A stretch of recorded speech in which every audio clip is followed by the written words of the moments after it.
어서 오세요. 시사 전문 바리스타들이 엄선한 뉴스만 다루는 이곳은 시선 집중 시사 카페입니다. 다 같이 편안하게 토크 한잔 하실까요? 네, 두 분과 함께하는 시사 카페입니다. 소셜랩 접경지대 조형근 소장 모셨고요. 어서 오세요. 예, 안녕하십니까. 그리고 정치 철학자 김만권 박사 모셨습니다. 어서 오세요. 예, 안녕하십니까. 네. 자, 오늘은 김만권 박사님이 좀 열어주시죠. 어떤 이야기 준비해 오셨습니까? 예, 여러분 뭐 들어보신 분은 또 들어보셨을 것 같은데요. 차별금지법 제정연대에서 지금 차별금지법 10만 청원 운동을 하고 있습니다. 예, 지금 뭐 국회에서 안 움직이니까. 예, 그렇습니다. 예. 지금 현재 국회에는요, 장혜영 의원이 작년 6월에 차별금지법을 제출했었습니다. 근데 그게 뭐 그대로 계류 중이고요. 뭐 논의도 제대로 되지 못한 채 그냥 계류 중인데 이게 이번이 사실은 차별금지법이 제출된 지 7번째입니다. 그러니까 뭐 2006년에 이제 제가 알기로는 국가인권위원회가 그 노무현 정부의 차별 그 금지법 제정을 갖다 공고를 했었고 그걸 받아서 법무부가 이제 그 법안을 제출한 걸 시작으로 해서요. 예. 그 이후에 뭐 고 노회찬 의원, 뭐 권영길 의원, 뭐 김재현 의원, 뭐 김한길 의원, 최원식 의원 다 했지만 사실상 거의 다 논의가 되지 못했었습니다. 아니 근데 저는 이해가 안 되는 게 국회 모습이 정말 이해가 안 되는데 지금 이거 지지하는 여론 되게 높잖아요. 예, 거의 지지율은 거의 지금 뭐 거의 90%까지 갔다고 해도 과언이 아니라 10명 중 9명이 지금 차별금지법 제정을 지지한다고 해도 과언이 아니고요. 그리고 특히 2020년에 저희들이 코로나 시기를 지나잖아요. 근데 2019년만 해도 이게 한 70%대였거든요. 지지율이. 그런데 사실 70%도 엄청 높은 거죠. 그렇죠.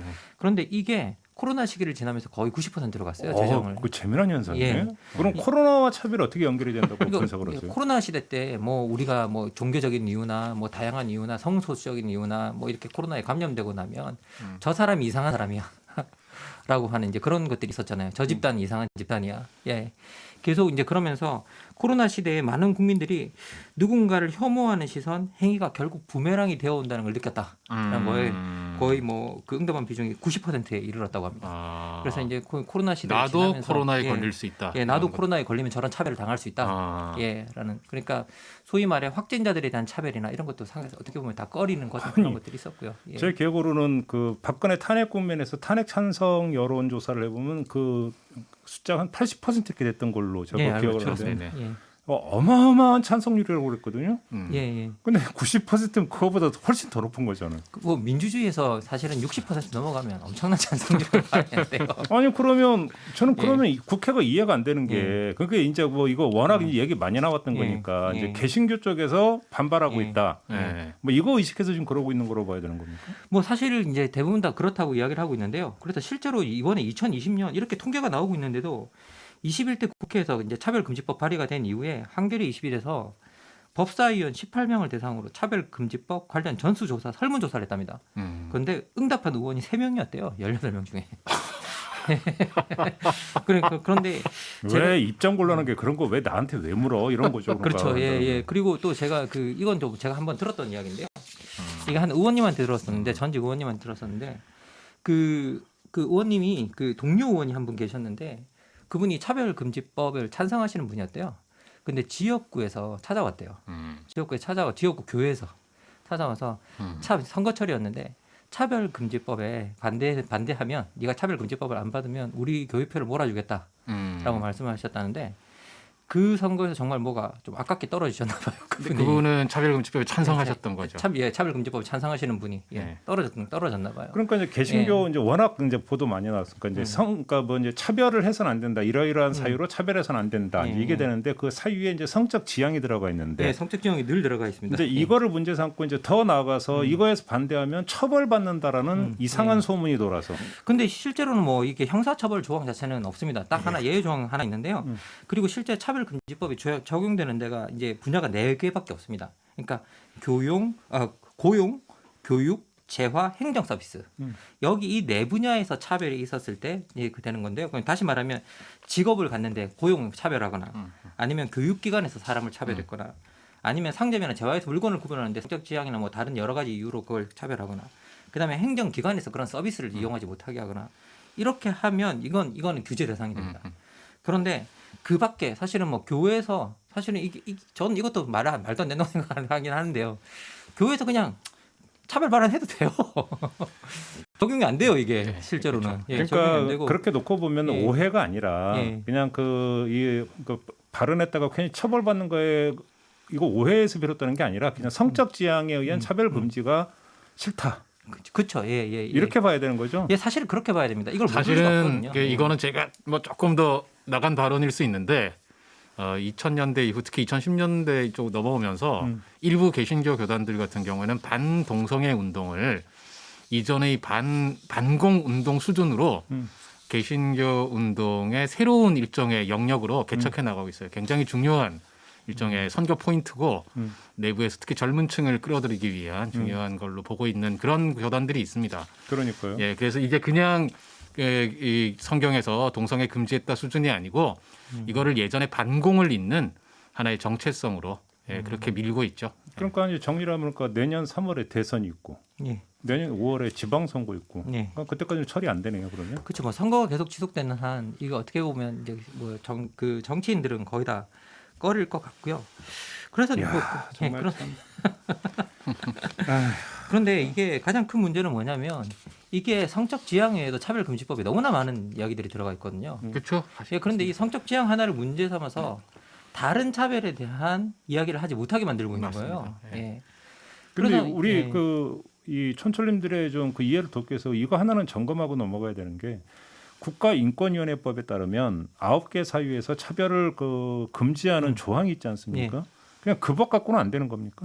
실제 이제 국가인권위원회가 가지고 있는 그 문제는 뭐냐면 국가인권위원회는 거의 다 권고사항입니다. 권고. 국가인권위원회는요 사실상의 규제를 못하는 부분이 좀 바로 있고요. 그게 문제인 거죠. 예. 그러니까 뭐 그러니까 인권위는 이제 그 법을 적용한다 해서 그러면 그 다음에 뭘 할 수 있는데. 예, 아무것도 할 수 없습니다. 근데- 사실은 예. 근데 사실은 그 차별금지법 같은 경우도 어떤 처벌 조항이 들어가고 뭐 이런 건 아니지 않습니까?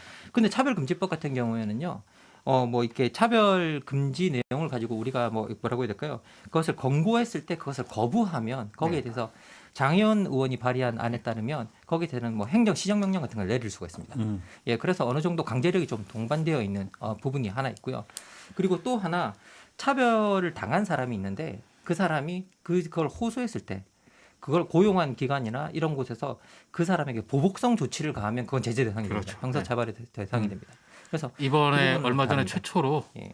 징역 선고가 나온 게 있습니다. 그런 식으로 보복 조치를 취했던 그 고용주에게 처음으로. 예. 예.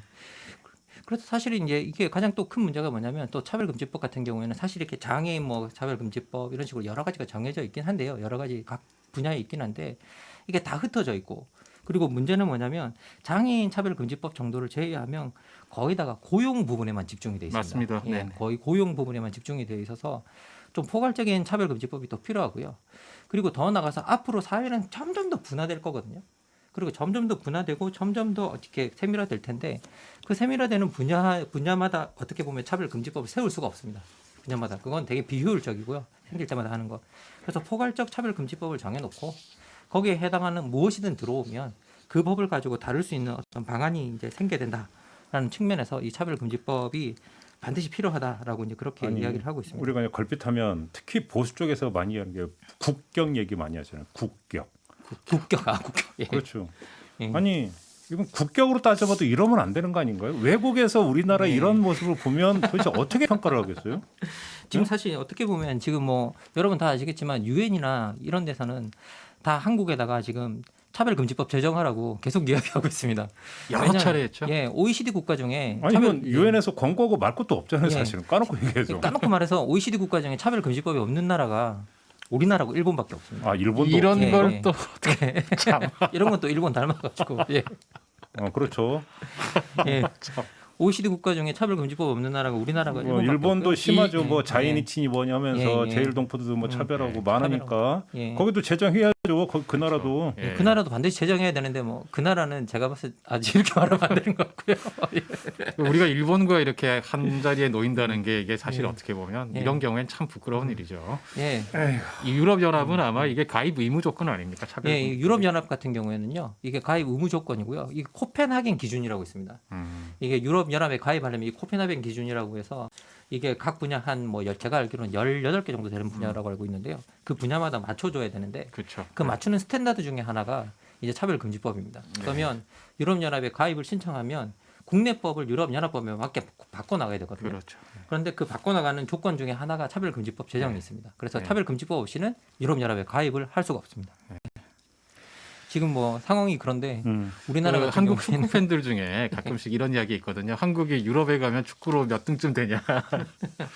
이 차별금지법 기준으로 말하면 유럽에서 몇 등이 문제가 아니고 못 들어가는 게 문제네요. 예, 아예 뭐 가입 유럽연합에 가입을 못하는 뭐 상황이죠. 사실 뭐 이렇게 그 터키나 이런 쪽 있잖아요. 뭐 우리가 이제 터키 같은 경우가 유럽연합에 오랫동안 가입하고 싶어 했는데 터키가 계속 가입하지 못하는 게 이게 많은 사람들이 그리스도교 문화가 아니다, 기독교 문화가 아니라서 그렇다라고 이제 그렇게 이야기하는 경우가 많은데 사실 유럽연합이 기독교 공동체가 맞거든요. 그런데 하나 문제가 뭐였냐면 터키가 계속 그 코펜하겐 기준에서 민주주의 기준을 맞추지 못하고 있었어요. 그렇습니다. 예, 그게 그 중에 하나가 이 차별이었고요. 명시적인 문제가 있는 거죠. 예, 명시적인 문제가 있었습니다. 이 기준을 맞춰야 반드시 들어갈 수 있고 그리고 어떻게 보면 이제 뭐 세계가 이걸 우리가 차별하지 말아야 된다라고 이야기하는 게 사실은 좀 이게 좀 뭐라고 해야 돼 어이없는 상황이다. 어떻게 보면 그리고 종교가 계속 우리가 차별할 영역을 확실히 차별할 수 있는 영역을 마련해 달라고 이야기하는 게 그것도 좀 역설적이지 않은가라는 좀 생각이 들고요. 지금 뭐 상황 자체는 뭐 좀 뭐 이렇게 아무리 이야기해도 이거는 좀 어이없는 상황인 것 같습니다. 저 같은 근데 경우는. 뭐 아까 국회라고 했지만 주어를 국회로 넣지 말고 예. 민주당 뭐 하고 있느냐는 얘기도 까놓고 좀 해야 되는 거 아닙니까? 뭐 사실 이게 그 까놓고 이야기 뭐 해야죠. 사실은 그리고 이제 민주당이 어떻게 보면 마음만 먹으면 할 수 있는 거 아닙니까? 뭐 180석 있는데 민주당 마음만 먹으면 할 수 있죠. 그래 뭐 아니 174석이고요. 예, 174석. 거기다 만약에 12명이 나가면 저 예. 162석으로 줄어들긴 하는데 뭐 예, 그래도 아이고, 뭐 상관없죠. 그래도 뭐 상관없지 않습니까? 이게 과반이죠, 그리고, 그래도. 이거 차별 금지법 한다면 정의당 6석 합류할 거고. 예. 웬만하면 다 합류할 거고. 그리고 더 나가서 저는 좀 생각이 드는 게 이게 그 정치 지도자들이 이런 걸 또 어떻게 밝히는가가 또 되게 중요하다고 생각하거든요. 그렇죠. 예. 예, 그런데 이게 문재인 대통령 같은 경우는 처음에는 왜 이 차별금지법에 대해서 긍정적인 측면을 보이다가 갑자기 이제 뭐 2017년 이제 대통령 선거 후보 토론회에서 동성애에 반대한다고 명시적으로 밝혔는데 이것도 선거철이에요. 사실 충격이었습니다. 예, 사실 이게 이게 충격이었고요. 그리고 저는 이게 유럽 연합에서 이런 발언을 했으면 제재 대상이 됐을 거예요. 솔직히 말씀드리면, 맞습니다. 예, 제재 대상이 됐을 거라고 저는 생각을 하고요. 네. 그리고 또 안철수 국민의당 대표가 또 21년 그 서울시장 야권 후보 단일화 이것도 선거철인 거죠. 결국은 또 비선거 비슷한 거죠. 단일화 토론 때 성소수자들이 벌이는 퀴어 축제에 대해서 싫어하고 거부할 권리도 있다. 그러니까 이런 이야기를 저 하고 밖에 있는데, 나가서 해라라고. 예, 밖에 나가서 해라. 우리 안 보이는 데서 네. 안 보이는 데서 해라라고 이제 그런 이야기를 하는데 사실관계도 호도했죠. 예, 사실관계도 다 호도했습니다. 예. 예, 외국에서는 그 밖에 나가서 한다 이런 식으로 네. 틀리게 말을 했었죠. 예, 다 그렇게 이야기를 했고요. 그래서 이거는 근본적으로 정치 지도자들이 사실은 어떻게 우리 국민을 대하느냐가 국민들도 다른 동료 시민을 대하는 태도가 또 영향을 받거든요. 근데 제가 민주당인 게 이제 민주 진보 정당을 자처하니까 이제 이야기를 한 건데, 근데 한 발만 더 들어가면 차별을 금지하는 게 진보와 보수를 가르는 기준점입니까? 전 그것도 아니라고 생각해요. 그건 진보와 보수를 다 아우르는 거 아닙니까? 그건 정말 아우르는 가치죠. 예, 이건 뭐 진보와 보수라고 이야기할 수도 없고요. 그러니까 그럼 이제 예. 그다음에 국힘도 얘기를 해야 되고. 예, 국힘도 당연히 이야기해야 되는 부분. 거기다가 이게 포괄적 차별금지법이기 때문에 네. 사실은 꼭 성정체성만 지금 문제가 되는 것처럼 얘기 나오지만 예를 들면 지역이나 학력, 출신 학교 뭐 5만 가지 종류를 가지고 비합리적으로 차별하면 이게 다 이 문제가 되는 게 포괄적 차별금지법이잖아요. 네, 맞습니다. 이게 그리고 보통 사람들의 먹고 사는 예. 사는 문제와 직결된 법안입니다. 그래서도 저는 제가 볼 때 보통 사람들이 폭넓게 찬성한다 이렇게 아니, 생각하죠. 그러니까 저는 대한민국 사회가 얼마나 허위적이냐라고 보는 게, 뭐 그 공정이라는 단어가 옳고 그런 건 여기서 논하지 않겠는데요. 국회가 입만 뻥끗하면 공정 얘기하더만요. 그잖아요. 그럼요. 예, 계속 이야기하죠 지금. 근데 그렇게 얘기하는데 왜 차별금지법은 쳐다도 안 봅니까? 이게 이제 조직화된 표라는 게 그만큼 무서운 거죠. 당선은 못 아니 시켜도 그러면 떨어뜨릴 수 공정을 있다. 얘기를 하지 말든지 그러면. 뭐 이게 사실 이제 뭐 제가 한 차례 여기서도 말씀드린 적이 있었는데 사실 정치인들의 가장 중요한 목표는 다른 무엇도 아니고 재선이거든요. 그리고 이거는 뭐 제 경험인데 아무리 훌륭한 정치인들도 재선을 하지 못하고 난 다음에 거기서 느끼는 낙담이 장난이 아닌 것 같아요. 제가 가끔씩 뵈서 이야기를 해보면 너무 거기 보는. 제가 아는 선배가 국회의원 저 초선 비례를 하고 그다음에 이제 재선을 도전하길래 제가 물어봤어요. 도대체 그렇게 욕 바가지로 먹어서 뭐가 좋아서 계속 하려고 하냐. 한 번 했으면 됐지 않냐 그랬더니 대답이 뭐였는지 알아요? 해봐 좋아. 가는 곳마다 대접해 주죠. 뭐 그거 더 이상 이제 대화가 지속이 안 됐다는 점만 말씀을 드리겠습니다. 예. 아 이건 뭐 결론 내리고 말 것도 이건 없어요. 결론 내리고 말고 할 게 없습니다. 이건 정말 잘못된 거고요. 그리고 너무나 많은 오해들이 있습니다. 예, 그리고 형사처벌 아니고요. 이거는 주로 사실 이 포괄적 차별금지법을 우리가 제공하려고 하는 이유, 우리가 이거 만들려고 하는 이유는 국민들에게 이게 명시적으로 안 됩니다. 이게 모든 분야에서 어떤 차별도 안 됩니다라고 우리가 명시적으로 제도적으로 제시해서 제도가 문화를 바꾸게끔 하는 이제 그런 부분이 좀 있거든요. 그런데 그 부분이 지금 전혀 작동하지 않고 있다라는 것. 그리고 사실 많은 분들이 우리나라 같은 경우에는요. 이게 학력 차별이나 이런 데 대해서는 거의 이제 뭐 90% 이상이 분노하고 계세요. 그런데 이런 내용들이 다 이 차별금지법에 담겨 있습니다. 그렇죠. 그러면 단지 기독교계가 반대하는 보수 기독교가 반대하는 그 성적 지향의 하나의 문제가 아니라 엄청나게 많은 요소들이 다 담겨 있는 건데 그런 이야기들이 일부 세력의 자기들의 종교적 신념 때문에 다른 모든 것을 이야기하지 못게 막고 있다라는 점. 그리고 정치인들은 재선의 문제 때문에 그리고 이 유권자들의 몇 표가 정말 중요하다고 생각하는 이것 때문에 90% 이상이 지지하는 이제 이 법안을 자신 있게 빌어붙이지 못하고 늘 이야기가 나서 자기 이름이 지목될까 봐 도망다니는 이 현실. 예? 이런 것들은 우리가 반성해야만 하는 거라고 생각합니다. 저는. 예. 원칙은 멀리 있고 현실은 가까이 있는 거죠. 예, 그렇습니다. 그렇게 정리를 하겠습니다. 네. 자, 다음으로 넘어가죠. 조영근 소장이 준비해 오신 내용은요. 아, 예. 마음이 답답해집니다. 예. 군대 내 성폭력. 대응이 더 큰 문제 이렇게 뽑아봤습니다. 예. 뭐 군대 내 성폭력 자체가 심각한 문제는 맞는데 이번에 잘 아시겠지만 공군의 이중사 사건 처리 과정을 보면 아 정말 대응을 어떻게 해도 이렇게 할 수가 있는가. 제가 이거 준비를 하면서 좀 차분히 좀 보다가 심장이 터질 것 같아가지고. 그러니까 이제 워낙에 이제 뉴스 많이 나왔고 예. 많은 분들이 이제 공분을 하고 있는 사안이기 예. 때문에 그렇죠? 하나하나를 다 되짚을 이유는 없을 것 같고 예. 조영근 소장이 좀 가장 주목했던 포인트가 어떤 겁니까? 우선 하나는 도대체 왜 이렇게 심각한 건가 하는 문제를 좀 짚어봐야 될 것 같아요. 예, 그래서 일단 하나는 다들 잘 아시겠지만 이게 저는 사실은 군이 지금 타겟이 된 것이고 군의 문제가 많은 것도 많은데 일단 저희는 큰 틀에서는 한국 사회 일반의 문제가 군이라는 조직에서 좀 더 심각하게 드러나는 거다 이렇게 보는데 하나는 조직 보호 논리죠. 예, 문제가 중요한 게 아니고 문제가 일어난 게 중요한 게 아니고 이 문제가 바깥으로 알려지지만 않으면 된다. 너만 참으면 돼. 근데 왜 네가 문제를 일으키는 거야? 그래서 피해자가 마치 가해자인 것처럼 조직이 피해자를 괴롭히는 문화가 있는 겁니다. 저는 사실 이게 조영근 소장님께서 말씀하신 부분 중에 그게 정말 제일 중요한 것 같아요. 항상 이 문제 해결은 되게 간단하다. 너 하나만 참으면 돼. 그래요. 그럼 뭐 아무 말썽이 안 나. 네. 너 하나만 참으면 돼. 네가 지금 안 참으면 이게 말썽이 되는 거야라고 이야기하는. 그러게 말입니다. 예. 예, 정말 심각한 문제고 그다음에 군과 관련해서는 제가 좀 찾아본 데서는 이걸 지적하시는 분들이 그렇게 많지 않은 터인데 저 개인적으로는 사실은 굉장히 중요하다고 생각하는 게 계급 정년 문제입니다. 이게 직접 연결된 건 아니지만 아주 저는 근본적인 원인이 되고 있는 게 계급 정년? 예, 계급 정년 문제라고 생각을 하거든요. 예. 사실 군인은 이제 일정한 나이까지 진급을 하지 못하면 옷을 벗어야 되지 않습니까? 그렇죠. 이제 그게 아무래도 이제 그 군 지휘 체계라고 하는 게 나이하고 연관이 된다라고 하는 이런 판단들 속에서 그렇게 만들어 놨을 텐데 문제는 계급 정년이 걸려 있기 때문에 아마 한국에서 장교든 심지어 사병이라도 군을 경험을 하신 분들은 다 알 거예요. 사고가 나면 이게 반드시 이 진급에 그러니까 근무 평정에 영향을 미치고 그렇죠. 이게 진급에 영향을 미친다고 생각을 하기 때문에 어떻게 하냐면 사고를 밝혀서 제대로 처리하려고 하는 게 아니고 사고 자체가 없었던 걸로 아니면 최대한 축소 처리를 하려고 하는 게 이 관행화되어 있습니다. 그야말로 관행화되어 있어서 문제는 바로 이제 그런 사건들이 이번 같은 경우 전형적으로 그런 것들이 드러난 케이스죠. 문제가 이제 보면은 그러면 경찰하고 대비를 해보면 경찰도 계급 정년이 있는 조직이란 말이죠.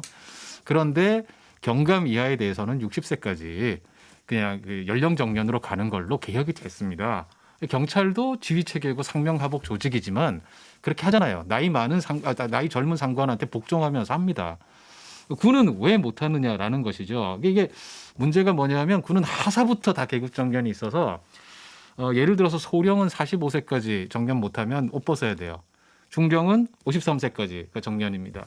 이 나이에 옷 벗고 나오면 평생 군 생활하다가 나오면 사실은 참 할 거 없습니다. 정말로 막막한데 이 사람들이 군에서 그 계급을 달고서도 계속해서 자기 전문성, 그런 경험이 축적되잖아요. 예. 만약에 제 생각은 이건 제가 군 전문가는 아니지만 예를 들어서 그런 나이가 지휘 체계에 좀 문제가 될 수 있겠다. 예를 들어서 전방부대, 전투부대의 참모는 못한다라고 하더라도 이 일선 지휘관, 자기가 부대 담당자로 지휘관을 할 수 있고 그다음에 정책 경험을 발휘할 수 있는 이를테면은 군사령부라든지 다양한 종류 이런 곳에서 얼마든지 일을 할 수 있어요. 근데 이걸 갖다가 계급 정년 때문에 다들 이렇게 밀어버리니까 이 사람들이 어떻게든 살아남으려고 하는 이 문화 자체가 완전히 이 일종의 뭐라고 해야 되나요? 룰이 돼 있다라는 거죠.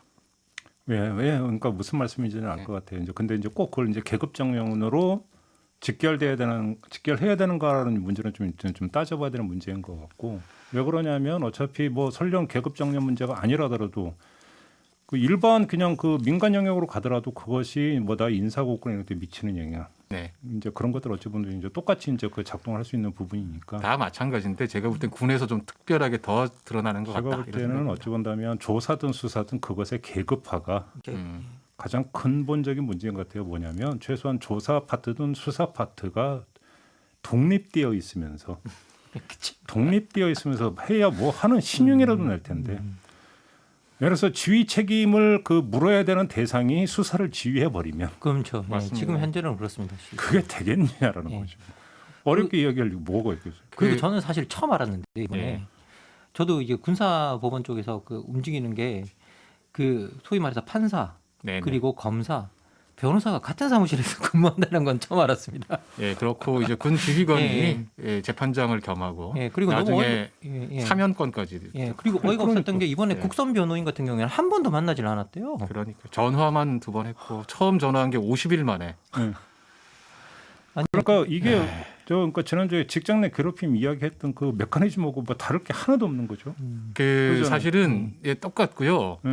이건 군은 훨씬 더 심하고 직장 같으면은 경찰에라도 신고할 수 있잖아요. 그렇죠. 예. 근데 여기는 사실은 군에 보고하게 돼 있고 군이 그걸 다 장악하고 있단 말이에요. 사법을 다 군이 직접 하지 않습니까?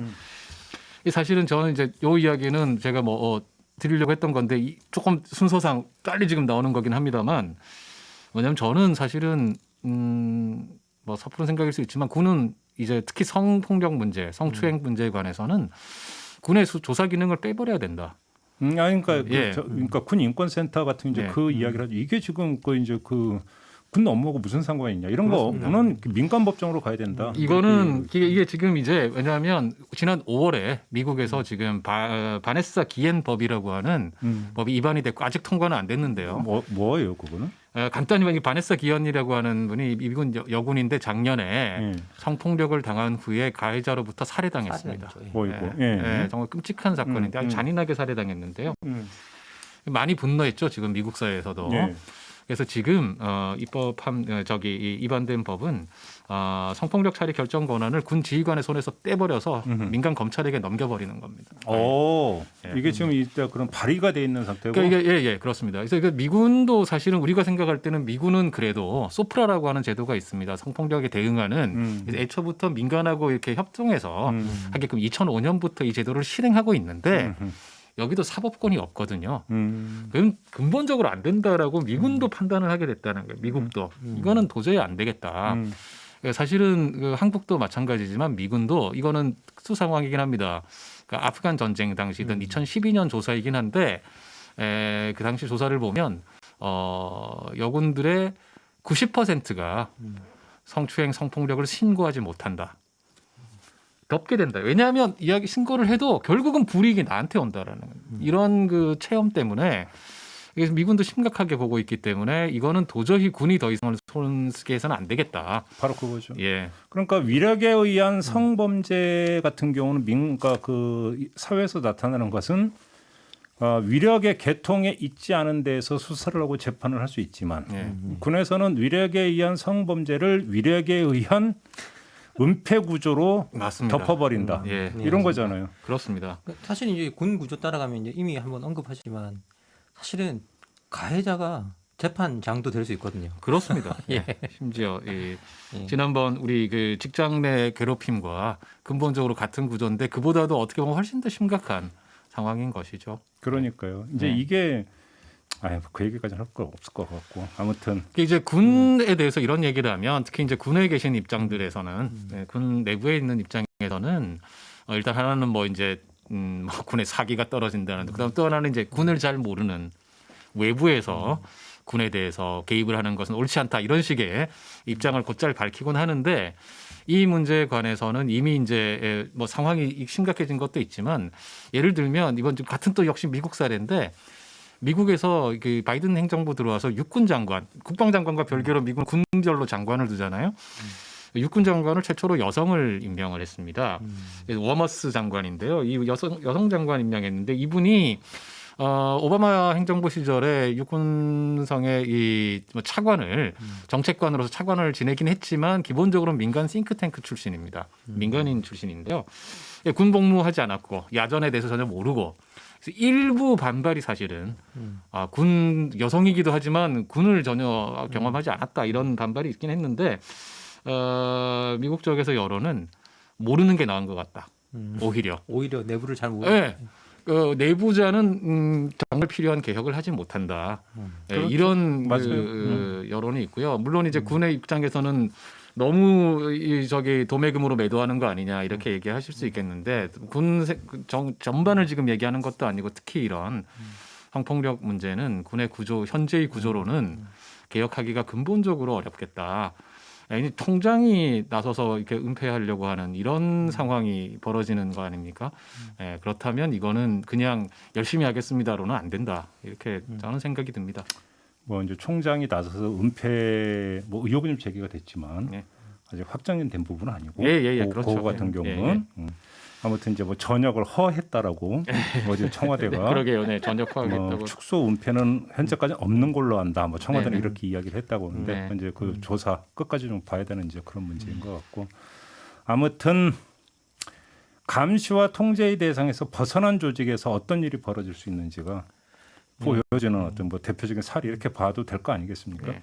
뭐 감시와 통제뿐만 아니라 감시와 통제에 벗어난 조직이 특히 뭐 계급화되어 있으면 군대처럼 그러니까. 그리고 네. 뭐 검찰처럼 계급화되어 있다거나 네. 그러면 자체로 개혁을 해라라고 네, 하는 굉장히 말은 사실은 이건 뭐 하지 말란 말인 것 같아요. 네. 예. 그렇죠.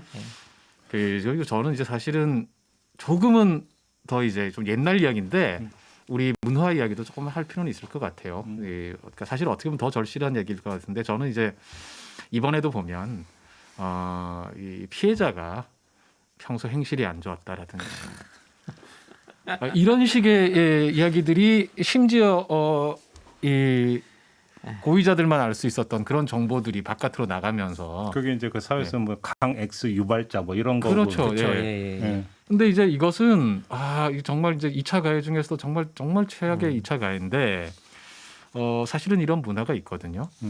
저는 사실은 이거는 저희가 그냥 우리가 반성하고 그러지 맙시다라고 얘기해야 되는 게 아니고 제대로 가르쳐야 된다고 생각해요. 왜 그러냐면 제가 이제 사례를 하나 들고 싶습니다. 그 소설가 김동인 잘 아시죠, 그죠? 우리나라 한국을 대표하는 초기에 유명한 소설가고 모 언론사가 국내에서 제일 큰 문학상을 제정한 그 분이기도 하니까 되게 유명한 분인데 이분이 쓴 소설 중에 일제시대에 쓴 소설 중에 김현실전이라고 있어요. 1930년대 쓴 소설인데요. 이게 어떤 소설이냐면 한마디로 말하면 요즘식 용어로 말하면 제가 약간 과장하겠습니다. 리벤지 포르노 같은 소설이거든요. 그래요? 소설이? 예. 이게 뭐냐면 아마 이 이름을 잘 모르실 거예요. 여러분들 그 한국 최초의 여성 소설가로 알려져 있는 김명순이라는 분이 있습니다. 한국 최초의 여성 화가로 알려진 나혜석 씨는 굉장히 유명하죠. 예. 그분의 삶도 근데 김명순 이분은 잘 알려져 있지 않습니다. 왜 그런지는 제가 말씀드릴게요. 인생이 나혜석보다도 훨씬 더 불행한데 이분이 최초의 여성 소설가이자 극작가이자 평론가이자 기자이자 5개 국어를 했고 에드가 알란 포의 소설을 한국에 최초로 번역을 했고 굉장한 분인데요. 그래서 그 여성자 때도 거의 최초의 선구자입니다. 최초 첫 소설을 1917년에 발표하거든요. 앨런 포를 제일 먼저 소개하셨어요. 예, 그렇습니다. 그런 분인데요. 이런데 이분이 게다가 심지어 이제 미모까지 빼어났다고 합니다. 거기 도쿄 유학을 했고요. 그러니까 당대에 얼마나 유명하고 쉽게 말하면 스타였겠습니까? 근데 개인적으로 생각하는 깊은 어떤 약점 혹은 콤플렉스가 있었던 거예요. 어머니가 이제 소위 기생 출신의 첩이었다고 합니다. 그래서 역으로 과하다고 할 정도로 행실이 반듯하고 달리 이야기하면 남자들이 대시하는데 늘 쌀쌀맞게 대했대요. 절대. 도쿄에 유학을 하고 있으니까 얼마나 또 많은 사람들이 지금 이제 철병녀였군요. 예, 달려들었겠어요. 유학 가보시면 압니다. 서로 다 알아요. 예, 그래서 이분이 오히려 훨씬 더 반듯하게 다 거절한 거예요. 거절당한 남자들이 오만 소문을 다 낸 거예요.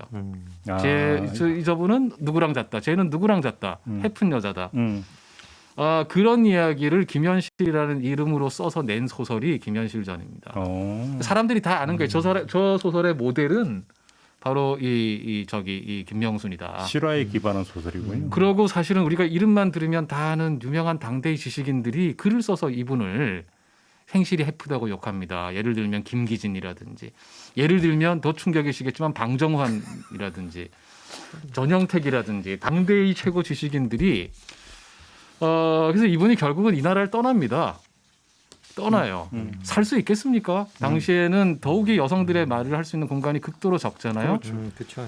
그래서 결국은 돌아오지 않았고 친일한 적 없습니다만 일본에서 돌아가십니다. 저라도 떠날 것 같아요.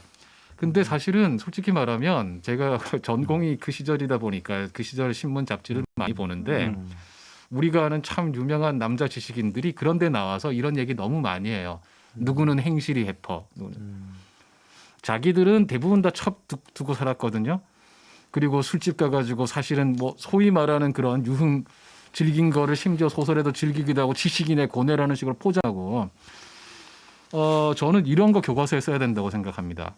이렇게 부끄러웠던 이야기. 그건 이제 이러지 마라. 찌질남들의 얘기네요. 간단히 말하면. 예. 그잖아요. 그러니까 이런 부끄러운 짓을 하면 역사에 남는다라고 하는 거를 우리들이 배우고 반성하고 알겠습니다. 저도 남성이니까 이런 짓 할 수 있거든요.